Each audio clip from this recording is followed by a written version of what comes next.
Not usually a place you wanna be, especially in investing. You wanna make sure that you have your own conviction, your own decisions, and FOMO is a very scary situation. Is Brilliance our silver guy?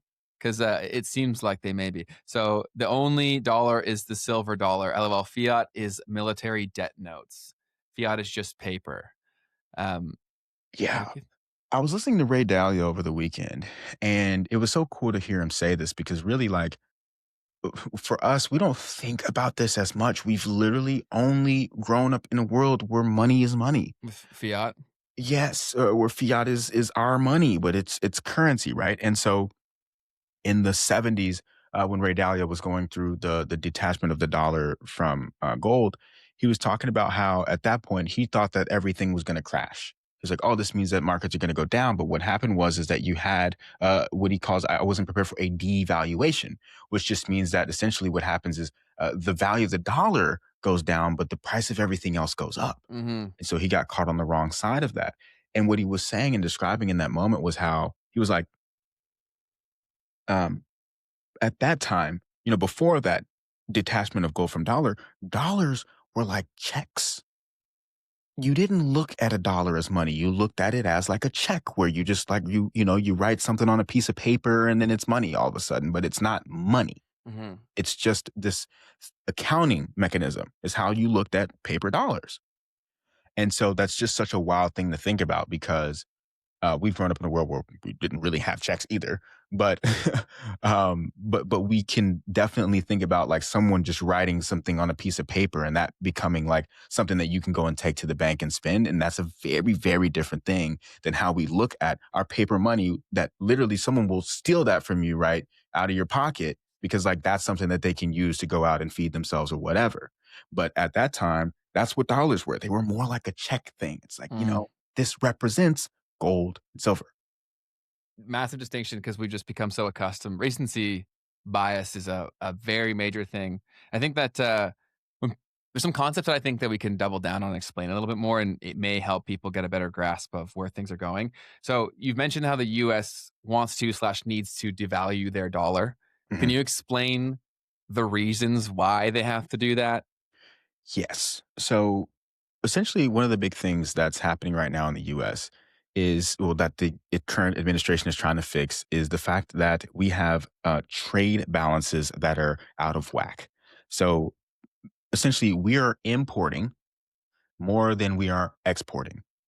And that becomes issues for several different reasons. I mean, one of them is that when you're importing more, then essentially you're not you okay, it's kind of a political thing.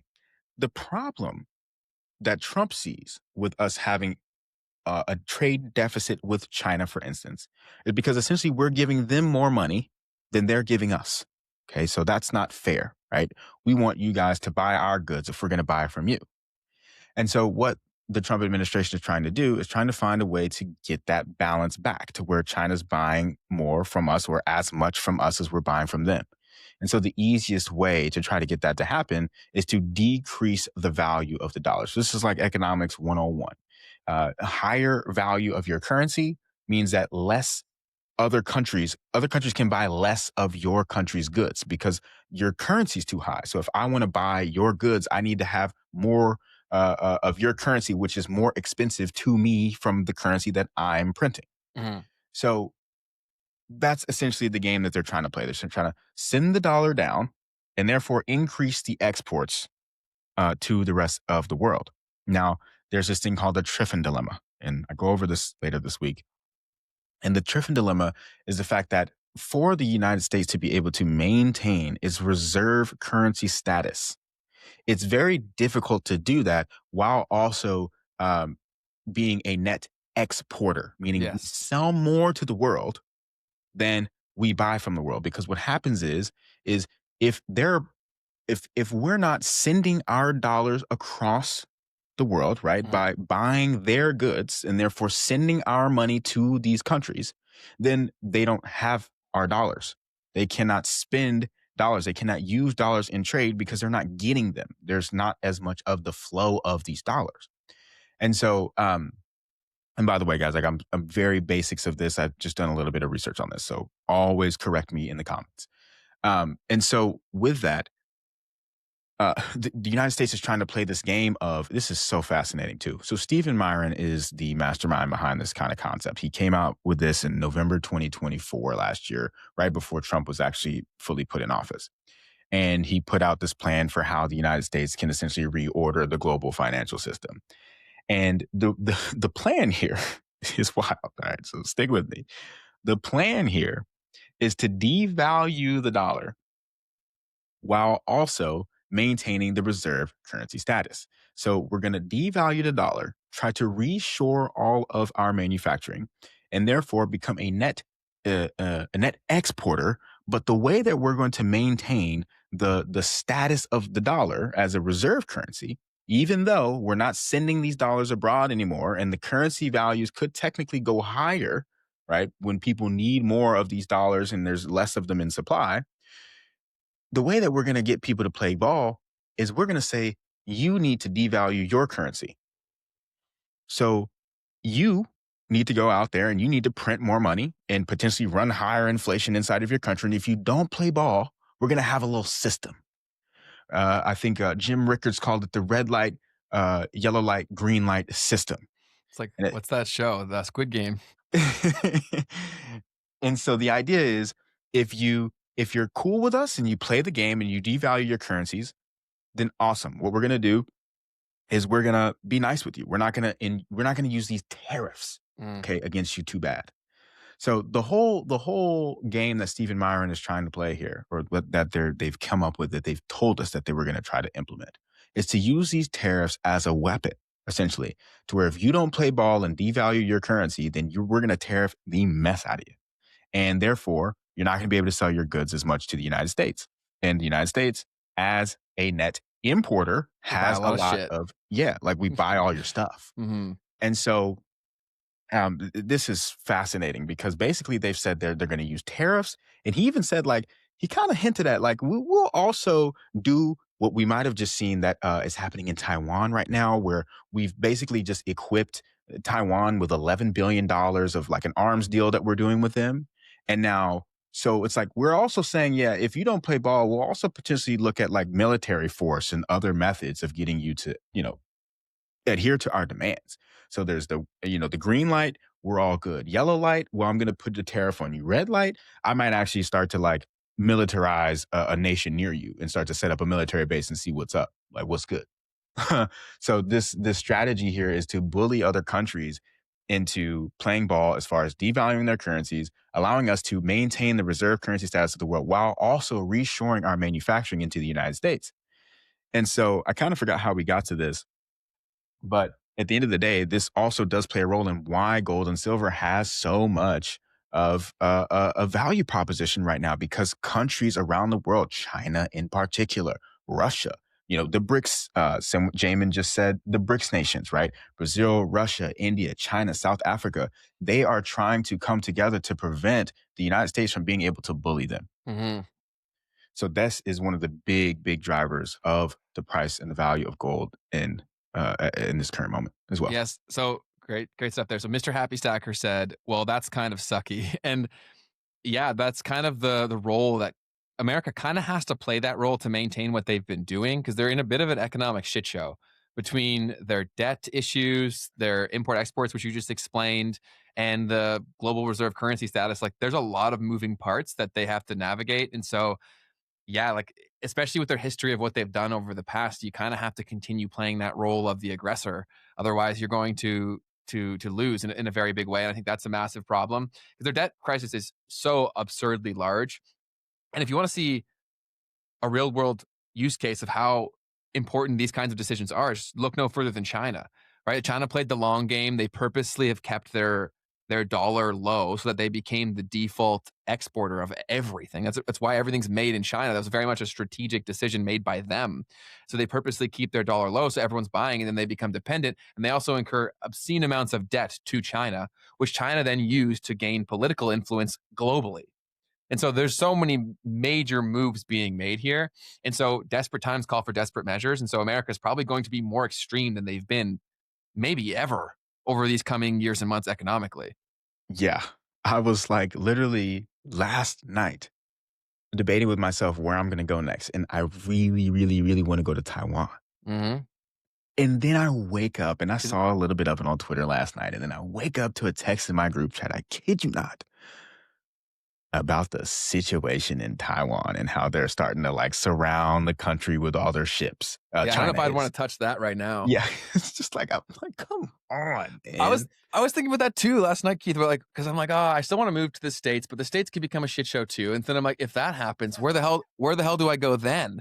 And I was, like, looking through all the different countries, I was looking at my lineage to see if I can get any sort of second passport, like, it was a shit show that didn't come to a good situation or answer, so, yeah, it's Yeah. but where were you going? I cut you off.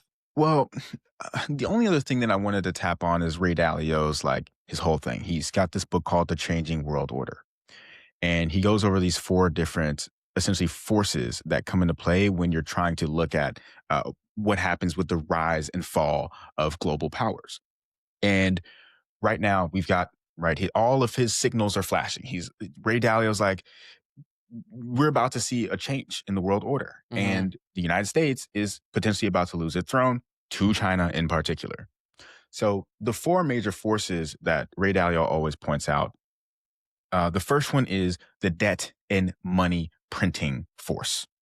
So this is essentially the problem in the United States right now is that our ability to finance our country is getting out of hand. So the problem is one of the big problems that we have right now is that the average maturity of our debt is continuing to decrease. And so the United States government wants to be able to always finance its debt over the long term. It wants to lock in rates, just like you. If you want to go out and buy a house, you mhm. want a 30-year, 40-year mortgage, you want to lock in a low rate because that way you're not paying a whole bunch of interest over time. And so what happens is if you have high interest rates over the long term and you want to go out and buy a house, then you're going to be much more likely to say, well, I'll take, for instance, an adjustable rate mortgage because rates right now are so high that I want to be able to adjust them back down in the future. So the problem with that kind of a concept, and in the government, it's not the same exact thing. They're not necessarily doing an adjustable rate mortgage, but instead, what they're going to do is they're going to take a shorter term loan. Okay, and then they're going to refinance when they get the chance to refinance if the longer term rates can come down. But the problem is the longer term rates are going up. So if you're trying to do an adjustable rate mortgage on your home and you're like, oh, yeah, I'll just, adjust it down when rates come down, but rates just keep going up. Yeah, what are you gonna do? Then you're in a really tough position. And this is essentially what's happening in the United States, where we have been able to finance longer term debts at lower rates, but now all of that financing is coming due. They need to pay back all of these loans, and as they need to pay back all of these loans, um, more and more of all of the total debt burden is coming into the nearer term. Mhm, And because of that, now we have to find a way to uh, either continue to finance the debt in the short term, right? So more and more of the debt's being financed in the short term, or try to find some sort of a way to bring down those low end rates. And the worst thing that they could possibly do to try to lower the long term rates right now, and this is why we have QE, not QE, mhm. is to go out and try and force it into the market by buying these long term bonds. So that's what this QE, not QE program is they're actually buying short term debt, okay, trying to get the short term rates to come down, rather just supporting the short term lending because they know that if they go out and buy long term bonds, that people are going to react to that poorly and it could send those long term rates to the stratosphere. Mhm. Y So much of this is a house of cards, man. That's also what I find so fascinating about this and why we love the concepts of markets so much is because there are so many forces at play that decide how you and I have to live our life, which I always find so fascinating. But with one comment that we had here that I think is worth talking about is where was it? It was something about Wall Street. Wall Street sold the USA out.